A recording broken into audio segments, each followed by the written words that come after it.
থোকায় থোকায় ঝুলে আছে কাঁচা পাকা বাহারি রঙের টমেটো। হবিগঞ্জের মাধবপুরের চৌমোহনী ইউনিয়নের কৃষকরা বিষমুক্ত টমেটো চাষে এনেছেন সফলতা। ব্যাপক ফলনের পাশাপাশি ভালো দাম পাওয়ায় লাভবান হচ্ছেন তারা। এতে টমেটো চাষে আগ্রহ বাড়ছে স্থানীয়দের।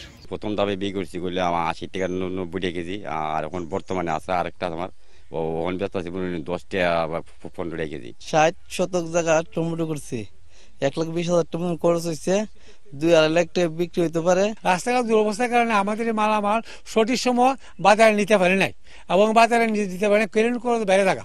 সংরক্ষণের ব্যবস্থা করা গেলে ভারত থেকে আর টমেটো আমদানি করতে হবে না বলে জানান এই গ্রামের একজন আদর্শ কৃষক। এতে বাঁচবে বৈদেশিক মুদ্রা। লাস্টে যে টমেটোটা হয় এই টমেটোটা ফালানোর থেকে এই টমেটোটা কোলেস্টোরে রাখলে ভারত থেকে আমাদের এলচি করে টমেটো আনা লাগতো না। মাধবপুর উপজেলায় এবছর 550 হেক্টর জমিতে টমেটো আবাদ হয়েছে বলে জানিয়েছে স্থানীয় কৃষি বিভাগ। সময় সংবাদ, হবিগঞ্জ।